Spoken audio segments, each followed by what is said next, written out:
அனைவருக்கும் வணக்கம். நான் உங்கள் அருண். இன்னும் ஒரு வீடியோவில் இன்னும் ஒரு அழகான சந்தர்ப்பத்தில் உங்களை நான் சந்திக்கிறேன். இன்றைய தினம் 2026 மே மாதம் 4ஆம் தேதி எல்லோரும் எதிர்பார்த்து கொண்டிருந்த ஒரு நாள். இந்திய செய்தி ஊடகங்களிலிருந்து இலங்கையினுடைய செய்தி ஊடகங்கள், சமூக வலைதளங்கள் வரைக்கும் இன்றைய தினம் பரபரப்பாக பேசப்படுகின்ற மிக முக்கியமான விடயங்கள் ஒன்று தான் 2026 சட்டமன்ற தேர்தலினுடைய நிலவரம். உண்மையிலேயே கடந்த மாதம் 23ஆம் தேதி தமிழ்நாட்டு சட்டமன்ற தேர்தல் வாக்குப்பதிவு இடம்பெற்றிருந்துச்சு. அதற்கு பிறகு இன்றைய தினம் சட்டமன்றத்தினுடைய பெறுபேறுகள் இப்போ சுட சுட வெளியாகி கொண்டிருக்குது. குறிப்பா இலங்கையிலிருந்து இந்த விடயத்தை நான் பேசுவதற்கு பலமுறை யோசிச்சிருக்கிறேன். அதே சந்தர்ப்பத்தில் இப்போ நான் பேசக்கூடிய விடயத்துக்கும் நான் இருக்கக்கூடிய இடத்துக்கும் என்னுடைய நாடு இலங்கைக்கும் எந்த ஒரு தொடர்பு இல்லாமல் இருந்தாலும் இன்றைய தினம் 2026 சட்டமன்ற தேர்தலினுடைய பெறுபேறுகளின் அடிப்படையில் சில விடயங்களை நம்ம பேசியாகணும். மிக தெளிவாக ஓப்பனாக சில விடயங்களை பேசலாம் அப்படின்னு நினைக்கிறேன். இந்த பெறுபேறுகளின் அடிப்படையில் இதுல இருந்து சில படிப்பினைகளை நம்மளுடைய வாழ்க்கைக்கு எடுத்துக்கொள்ளக்கூடியதாக இருக்கும். உண்மையிலேயே உங்க எல்லாத்துக்குமே தெரிஞ்சிருக்கும், இந்த 2026 சட்டமன்ற தேர்தல் அப்படிங்கிறது எல்லோருமே அதிக அளவில் உற்று நோக்குவதற்கான காரணம், சினிமா துறையிலிருந்து ஒரு நடிகர், அதுவும் பிரபலமான நடிகர், எல்லோரையும் அதிக அளவில் ரசிக்க வைத்த ஒரு நடிகர் தளபதி விஜய் அவர்கள் தமிழக வெற்றி கிளப்னு சொல்லி ஒரு கட்சியை ஆரம்பிக்கிறாரு. குறிப்பிட்ட 2-3 வருடங்களையே 2026 சட்டமன்ற தேர்தலை சந்திக்கிறாரு. இவர் கட்சி ஆரம்பிச்சதுல இருந்து இவருடைய கொள்கையா இருக்கலாம், இல்லாட்டி இவருடைய மாநாடா இருக்கலாம், இல்லாட்டி இவருடைய பிரச்சார யுக்தியாக இருக்கலாம், அதில் இடம்பெற்ற சில விடயங்களாக இருக்கலாம், இது அதிக அளவில் உலகளாவிய ரீதியில் பேசு பொருளாக மாறி இருந்துச்சு. இது எல்லாத்துக்குமே தெரிஞ்சிருக்கும். இப்படி இருக்கிற நிலையில இன்றைய தினம் காலை வேளையில 2026 தமிழ்நாடு சட்டமன்ற தேர்தலுக்கான முடிவுகள் கொஞ்சம் கொஞ்சமா வெளியாக ஆரம்பிச்சதுக்கு பிறகு இப்போ நம்மளால பார்க்கக்கூடியதாக இருக்குது. பெருவாரியாக கட்சி ஆரம்பித்து 3 வருடங்களே ஆன ஒருவருடைய கட்சி அதாவது தமிழக வெற்றி கழகம் இப்போ ஆட்சி அமைப்பதற்கான வாய்ப்புகள் அதிக அளவில் இருக்கிறதாக சொல்லப்படுது. பெருவாரியாக 100க்கும் அதிகமான இடங்கள்ல வெற்றி பெற்றிருக்கிறத நம்மளால பிரதான செய்தி ஊடகங்கள் மூலமாக பார்க்கக்கூடியதாக இருக்குது. உண்மையிலேயே இலங்கையில் இருக்கக்கூடிய பல விஜய் ரசிகர்கள் இருக்கலாம். அதில் நானுமே ஒரு விஜய் ரசிகர் தான். இருந்தாலும் விஜய் கட்சி ஆரம்பிச்சதுல இருந்து அதற்கு பிறகு அவருடைய முதல் மாநாடாக இருக்கலாம், இல்லாட்டி அவருடைய பிரச்சாரமாக இருக்கலாம், எந்த ஒரு அரசியல் சார்ந்த விடயங்களையுமே கட்சி ஆரம்பிச்சதுல இருந்து அவர் கடைசியா நடைபெற்ற பிரச்சாரத்து வரைக்கும் எல்லா விடயங்களையுமே நான் அதிக அளவில் பார்க்கக்கூடிய ஒரு நபராக தான் இருந்தேன். அதற்கான காரணம் ஒன்று விஜயுடைய ரசிகர், அடுத்ததாக சோசியல் மீடியாவில் ஒரு கண்டென்ட் கிரியேஷன் அப்படிங்கிற அந்த ஒரு கேட்டகரிக்குள்ள நான் வந்ததுக்கு பிறகு இதை அதிக அளவில் பார்க்கறதுக்கு ஆரம்பிச்சேன். இது தொடர்பான விடயங்களை சேகரிக்க ஆரம்பிச்சேன். சில விடயங்களை சோசியல் மீடியாவிலையுமே நான் பதிவு செய்திருக்கிறேன்.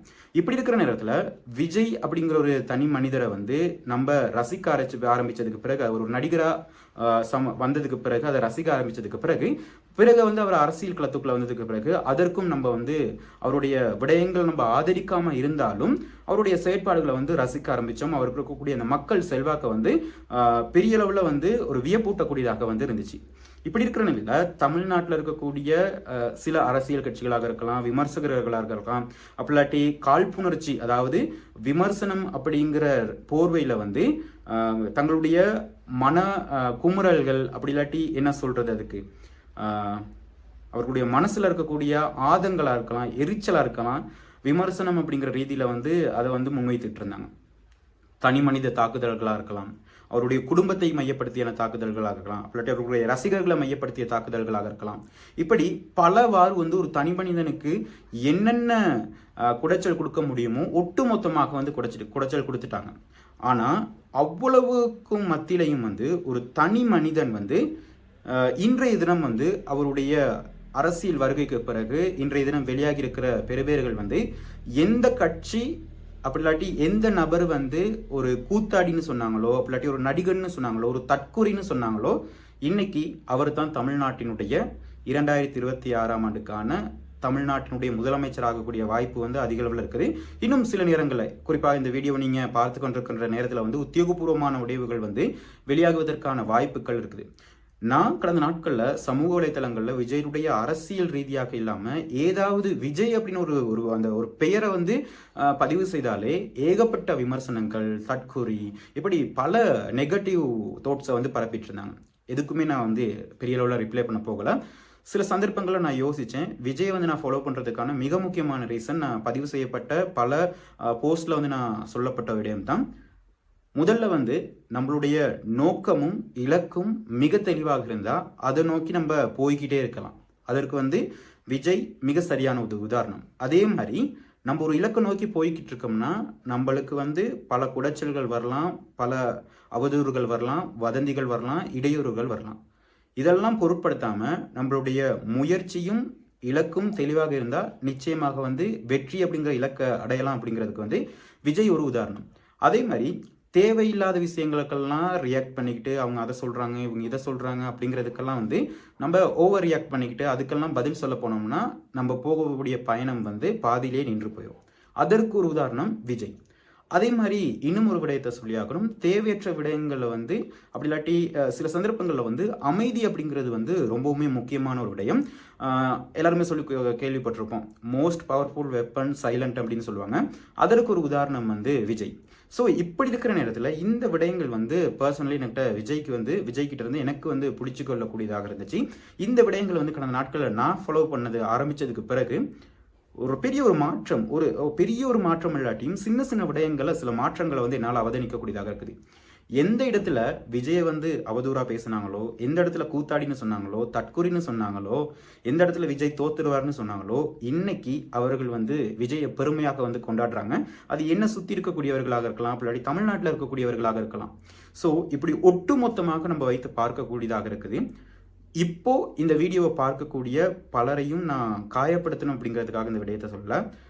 தயவு செய்து ஒரு தனி மனிதன் ஒரு குறிப்பிட்ட துறையிலிருந்து இன்னும் ஒரு துறைக்கு வாரான், புது விடயத்தை சாதிக்கணும்னு நினைக்கிறான்னா அவன் பாட்டுக்கு அவன் இலக்கை நோக்கி போக விடுங்க. அதில் வந்து நீங்கள் கருத்து சொல்ல போக வேண்டிய தேவையில்லை.